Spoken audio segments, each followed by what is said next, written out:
So guys, welcome back to the channel. Hope you guys are doing absolutely great. Point is delimitation bill. Delimitation requires serious discussion. ఏంది పంచాయతీ అరే ఎందుకురా left lobby ఎందుకురా ఇంత లొల్లి పెడుతురు గింతగానము ఏదో గెలిచేసినాం చేసేసినాం something ఏదో సాధించేసినాం. Will South India lose political power after delimitation? అనే డైలమాలో ఇట్లా ఫుల్ ఆన్ హవాలు ఎందుకు నడుస్తున్నారా అసలు డీలిమిటేషన్ బిల్లు గురించి మాట్లాడు దమ్ము ఉంటా అని చెప్పి నాకు కామెంట్లు పెడుతున్నారు. అబ్బా ఎంతగానో మేము సాధించిర్రా అని చెప్పి నేను బేసిక్గా రీసెర్చ్ చేస్తున్నాను అసలు ఏంది డీలిమిటేషన్ బిల్ అసలు ఏంది కథ అని. ఓకే, దాని గురించి జర స్టాట్స్ తెలిసినాయి. ఈ లెఫ్ట్ లాబీ జర ఓవర్ రియాక్ట్ అవుతుందని అనిపిస్తుంది. అండ్ మోర్ ఓవర్ వాళ్ళు మాట్లాడిన దాంట్లో ఒక పాయింట్ ఉంది, బట్ సెంట్రల్ కూడా ఇక్కడ ఏం అన్యాయం చేస్తలేదు. నీకు ఓపెన్ గా జస్ట్ ఒక ఎక్స్ప్లెనేషన్ పార్ట్ చెప్తా, అండ్ ఈ ఎక్స్ప్లెనేషన్ పార్ట్ విన్నాక నువ్వు యువన్కైనా ఆరామ్సే కౌంటర్ ఇయ్యచ్చు. ఏ ఎరిపోకొని మాటలు పట్టించుకోకు. ప్రతి ఒక్క ఛానల్ ఒక ప్రోపగండా మీదే పనిచేస్తావు. నువ్వు ఏ రిలీజన్ అయినా, ఏ మతమైనా, ఏ కులం అయినా నా వీడియోస్ చూడండి. ఫ్యాక్ట్ చెప్తా. Let's start the video.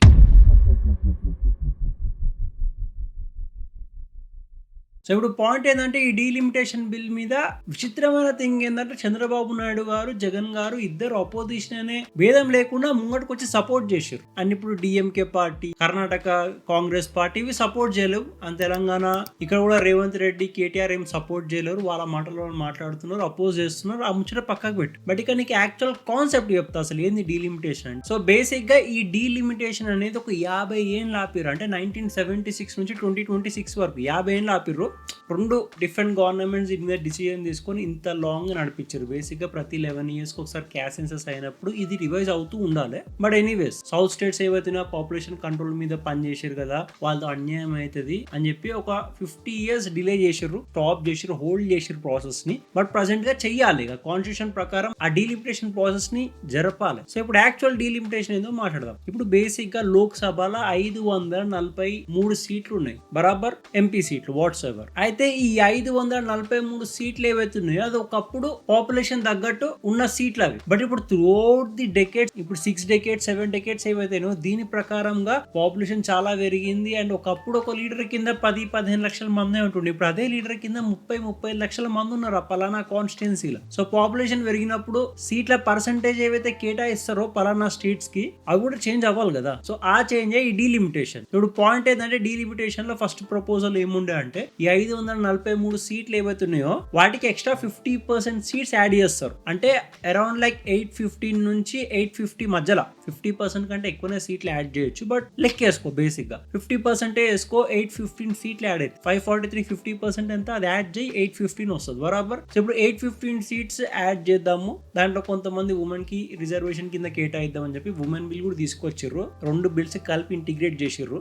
Smart movie అనుకోవాలి బీజేపీ, ఎందుకంటే ఈ బిల్ ని రిజెక్ట్ చేసినా యాక్సెప్ట్ చేసినా అపోజిషన్ కి లాస్. బట్ ఏదో ఒకటి ఇప్పుడు ప్రజెంట్ డీలిమిటేషన్ కే ఫిక్స్ అయ్యాం. సో బేసిక్ గా ఈ సీట్ డిస్ట్రిబ్యూషన్ ఎట్లా చేస్తారు? 543 seats RLC Lok Sabha seats through out all the Indian states. అంటే పాపులేషన్ పర్సంటేజ్ మీద నంబర్ ఆఫ్ కాన్స్టిట్యుయెన్సీస్, ఆ పలానా కాన్స్టిట్యుయెన్సీలో ఒక్కొక్క కాన్స్టిట్యుయెన్సీ ఎంత పాపులేషన్ ఉంది దాని బేస్ మీద డివైడ్ చేస్తారు ఈ సీట్లు. సో ఇప్పుడు పాపులేషన్ ప్రకారం చూసుకుంటే సౌత్ ఇండియా పాపులేషన్ అంతంత మాత్రాన ఆగింది. The southern states have successfully controlled their population.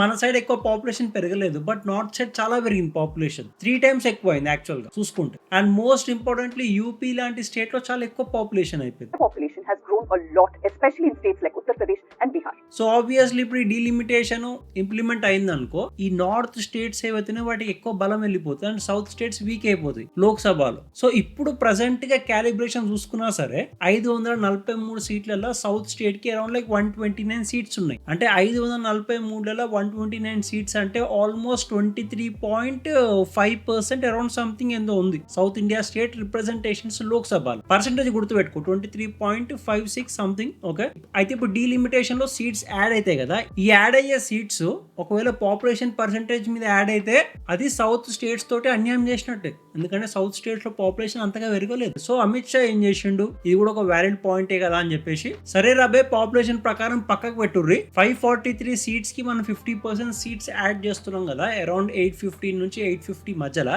ఎంతైతే సీట్స్ యాడ్ చేస్తున్నామో, ఏ పర్సెంటేజ్ ఆఫ్ సీట్స్ అయితే యాడ్ చేస్తున్నామో ఆ పర్సెంటేజ్ మీద అన్ని స్టేట్లలో సీట్లు పెంచుదాం అన్నాడు. అంటే ఆలోచించి ఇప్పుడు 543 43 సీట్స్ లో 50% యాడ్ చేయి, 815 సీట్లు వచ్చినాయి. ఆ 50% సీట్లు ఏవైతే యాడ్ అయినాయో ఈ 50% ప్రతి ఒక్క స్టేట్ లో పెంచుదామన్నాడు. ఫర్ ఎగ్జాంపుల్ తెలంగాణ, ఆంధ్రాకి 30 సీట్లే అనుకో లోక్సభ సీట్లు. ఆ 30 సీట్లకి 50% యాడ్ చేస్తారు అంటే ఎంత వస్తాయి? 15 సీట్లు పెరుగుతాయి. బరాబర్ అర్థమవుతుంది కదా, ఇక కన్ఫ్యూజ్ అవ్వకు. ఓకే, 50% సీట్స్ యాడ్ చేస్తున్నారు 543 సీట్స్ కి. దాంట్లోకి 543 సీట్స్ లో ఆంధ్రప్రదేశ్ కి ఎన్ని సీట్లు ఉన్నాయి అంటే అరౌండ్ 29 సీట్లు ఉన్నాయి. ఆ 29 కి 50% యాడ్ అవుతుంది అంటే అరౌండ్ 14 సీట్స్ 15 సీట్స్ యాడ్ అవుతాయి ఏపీకి. సో ఆ 543 50% పెంచినప్పుడు ఈ ఆంధ్రప్రదేశ్ ఒక్క దానికి ఎన్నైతే సీట్లు 29 దానికి 50% పెంచుతామన్నాడు. లెక్క బరాబరం. 543కి 50% యాడ్ చేస్తే 815 వస్తున్నాయి. సేమ్ అట్లనే ఆంధ్రప్రదేశ్ కూడా సీట్లు కేటాయింపు 50% తో పెంచుతామన్నాడు. సో ఇక్కడ అన్యాయం ఎట్లా చేసినట్టు, ఎందుకంటే నీకు ఓవరాల్ సీట్స్ లో 50% యాడ్ చేస్తున్నారు. అలాగే ప్రతి ఒక్క స్టేట్ ప్రజెంట్ గా లోక్సభ సీట్స్ ఏవైతున్నాయో దానిలో 50% తో పెంచుతున్నారు. అర్థమైందా? సో ఇది బ్యాలెన్సింగే కదా, అన్ని స్టేట్స్ బ్యాలెన్స్ అయినట్టేగా. అండ్ దాంతో పాటు నువ్వు ఇప్పుడు ప్రజెంట్ లెక్క చూసుకున్నా, ఇందాక నంబర్ చెప్పినగా 543 సీట్స్ లో 23.5 ఏదైతే కేటాయింపు చెప్పినో ప్రజెంట్ గా south states the allocated seats లోక్సభలో ఇప్పుడు 50% సీట్లు యాడ్ చేసినా సరే, 815 సీట్లు యాడ్ చేసినా సరే ప్రతి ఒక్క స్టేట్ కి 50% తో పాటు పెంచుతామన్నారు కదా సీట్లు. సో అట్లా చూసుకున్నా నీకు 24% కే వస్తుంది south states contribution after delimitation. మరి ఇక్కడ ప్రాబ్లం ఏముంది? 543 ఉన్నప్పుడు కూడా నీ పర్సంటేజ్, నీ లోక్సభ సీట్స్ ఏవైతున్నాయో 23% ఉన్నాయి, 23.5%.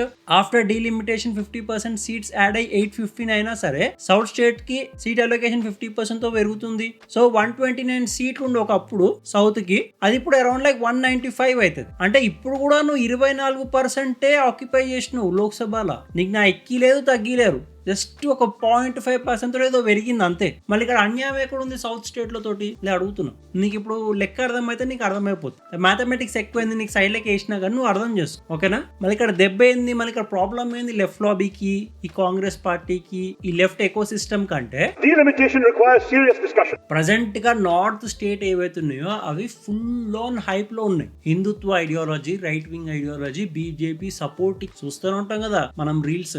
మోదీ జీ కుछ भी करेंगे ना हम लोगों को पसंद है. నార్త్ ఇండియాలో ఏ లెవెల్లో సపోర్ట్ చేస్తారు, ఎంత బ్లైండ్ సపోర్ట్ ఉంటుందో. సో ఇప్పుడు 50% సీట్లు పెరిగినా సరే ఆ నంబర్ ఆఫ్ సీట్లు ఏవైతే యాడ్ అయినాయో 815 దాకా వచ్చిందో దాంట్లో కూడా ఆటోమేటిక్ గా బీజేపీ ఎక్కువ సీట్లు గెలిచిపోతుంది. అర్థమైందా? అప్పుడు కాంగ్రెస్ కి సీట్లు పడిపోతాయి. ఎందుకంటే నార్త్ పీపుల్ మొత్తం రైట్ వింగ్ ఐడియాలజీకి ఎక్కువ లీనియంట్ ఉన్నారు. సో కాంగ్రెస్ ది మెల్లమెల్లగా బలం పడిపోతుంది. అర్థమైందా? సో అదే అక్కడ అయినా ముచ్చట. వీళ్ళు ఈ లెఫ్ట్ లాబీలు, ఈ సోకాల్ లిబరల్స్, గాండు వీళ్ళు ఎవరు ఈ పాయింట్ చెప్తలేరు కానీ నీకు ఇప్పుడు ఓపెన్ గా అర్థమే ఉంది. కూల్. అండ్ ఇప్పుడు ఇది మొత్తం విన్నావు కదా, ఇప్పుడు నువ్వు చెప్పు అన్యాయం అవుతుందా లేదా, అదే నువ్వు కింద కమెంట్ బాక్స్ లో చెప్పు. సో ఇప్పుడు ప్రాబ్లమేటిక్ గా ఫీల్ అవుతున్నారు అంటేనే ఈ లెఫ్ట్ లాబీ. అండ్ ఇప్పుడు వీళ్ళకి ప్రాబ్లం రావడానికి కూడా కారణం వీలే. కంప్లీట్ యాంటీ హిందూ మాట్లాడము, కంప్లీట్ ఒక రిలీజియన్ కి ఓరియంటెడ్ గా మాట్లాడము, హిందూ దేవుళ్ళ మీద మజాక్ వేయడము, యాంటీ నేషనల్ మాటలు మాట్లాడము, ఇవన్నీ చేసిర్రు. ఇవన్నీ ఎంత చేయాలో అంతంత చేసిర్రు. ఇప్పుడు నార్త్ ఇండియాకి ఇన్ కేస్ డీలిమిటేషన్ వల్ల సీట్లు పెరిగినా సరే, ఆ హోల్డింగ్స్ పెరిగినా సరే, సౌత్ స్టేట్ లకైతే తగ్గుతలేదు, 24% కంటే తక్కువైతే అయితే లేదు, అంతే ఉంది. నార్త్ లో నంబర్ ఆఫ్ సీట్స్ యాడ్ అయినా సరే ఆ నంబర్ ఆఫ్ సీట్స్ లో హైయెస్ట్ హోల్డింగ్స్ మళ్ళీ బీజేపీకి వెళ్తుంది. బికాస్ ఆఫ్ అక్కడ ఉన్న people right wing ideology factor వల్ల. సో ఎవడు చేసుకున్న కర్మకి వాడే బాధ్యుడు. అండ్ ఇప్పుడు డీలిమిటేషన్ ఆపగలుగుతామా అంటే ఆపలేం. కాన్స్టిట్యూషన్ ప్రకారంగా అది ఇంప్లిమెంట్ అవుతుంది. ఇప్పుడు కాకపోతే నెక్స్ట్ బిల్ ఎట్లా ఇంప్లిమెంట్ చేయడానికి ట్రై చేస్తారు. బట్ ఇది overall picture, complete delimitation thing the. దీని వల్ల నీకేం అర్థమైంది, నీకేం కథ, అది కూడా కమెంట్ చేయ. అండ్ చాలా మంది అంటారు బ్రో సౌత్ స్టేట్ లో ఎక్కువ కాంట్రిబ్యూట్ చేసినాయి ఎకానమీలో అదే అని చెప్పేసి, అది కూడా వ్యాలిడ్ పాయింట్ ఇంకా కాదనా. బట్ ప్రజెంట్ గా సీట్స్ ఏవైతే యాడ్ అవుతున్నాయో 50% ఎక్స్ట్రా యాడ్ అవుతాయి. అలాగే ప్రతి ఒక్క స్టేట్ కి 50% పెరుగుతున్నాయి వాళ్ళ హోల్డింగ్స్ లోక్సభలో. సో అక్కడైతే ఏం అన్యాయం అనిపిస్తుంది నాకు. బట్ ఈ ఎకానమీ ప్రకారంగా మాట్లాడితే మేబీ దాని మీద అమిత్ షా ఇంకేమైనా మాట్లాడి డిసిజన్ తీసుకుంటే బాగుంటది. బట్ ప్రజెంట్ గా ఇది కంప్లీట్ స్టోరీ డీలిమిటేషన్. ఎనీవేస్ నీకు ఈ లెక్క అర్థమైతే please make sure to like, share, subscribe. Thanks for watching. మళ్ళీ కలిసి నెక్స్ట్ వీడియోలో. Until then by.